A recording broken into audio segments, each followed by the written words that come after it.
Hi everyone, কেমন আছো তোমরা সবাই? আশা করছি সকলে ভালো আছো। আজ আমি চলে আসলাম আর একটা নতুন রেসিপি নিয়ে। দেখো কি আছে, এটা হচ্ছে তরমুজ। তরমুজটা আমি মিক্সার জারের মাধ্যমে একটু পেস্ট করে নিলাম।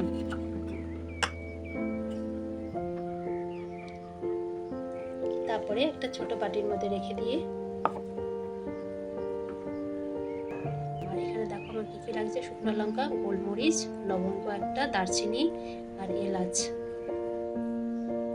আর এদিকে হচ্ছে সব আদা, রসুন, লঙ্কা, কাঁচা লঙ্কা পেস্ট। এটা হচ্ছে আগেই বলেছি টমেটো আর পেঁয়াজ কুচানো।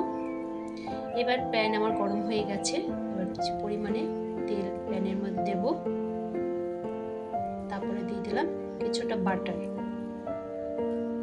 গরম হতেই ফোড়নগুলো দিয়ে দিলাম, গোটা মশলাগুলো দেওয়ার পর ওই তেলেই পেঁয়াজটাও আমি ছেড়ে দিলাম।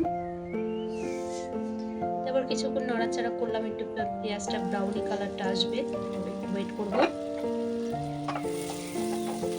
তারপরে দেখো চিকেনটা আমি ম্যারিনেট করে রেখে দিয়েছিলাম। এর মধ্যে হলুদ, দই, নুন, অল্প পরিমাণে গোলমরিচের গুঁড়ো আর রসুন আর আদা পেস্ট দিয়ে ভালো করে ম্যারিনেট করে রেখে দিয়েছিলাম।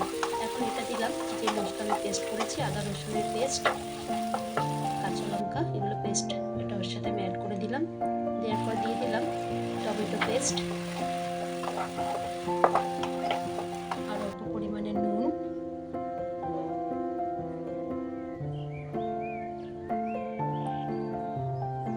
একটু হলুদ,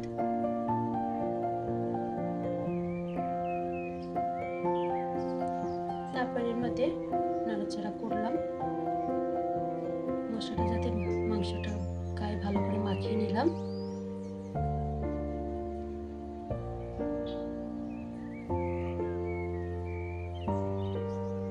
পুরো ভিডিওটা তোমরা স্ক্রিপ্ট না করে দেখবে বন্ধুরা, আশা করছি তোমাদের ভালো লাগবে। আর যেরকম আমি করছি ঠিক সেম এরকম করবে।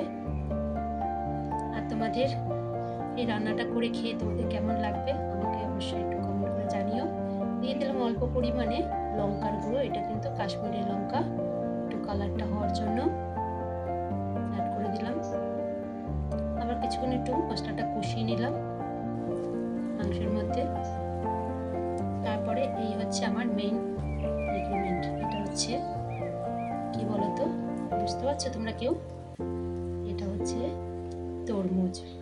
তরমুজটা যে পেস্ট করে আমি রসটা বের করেছি, সেই তরমুজ। আজকে স্পেশালি তরমুজ চিকেন। এই রান্নাটা করে খেয়ে অবশ্যই আমাকে বলো তোমাদের কেমন লাগবে। দেখো কি সুন্দর কালার এসছে, ভীষণ ভালো লাগছে। এটা হয়ে যাওয়ার পর মোটামুটি আমার হয়ে এসছে। উপর থেকে দিয়ে দেবে অল্প পরিমাণে একটু ঘি আর দারচিনির গুঁড়ো।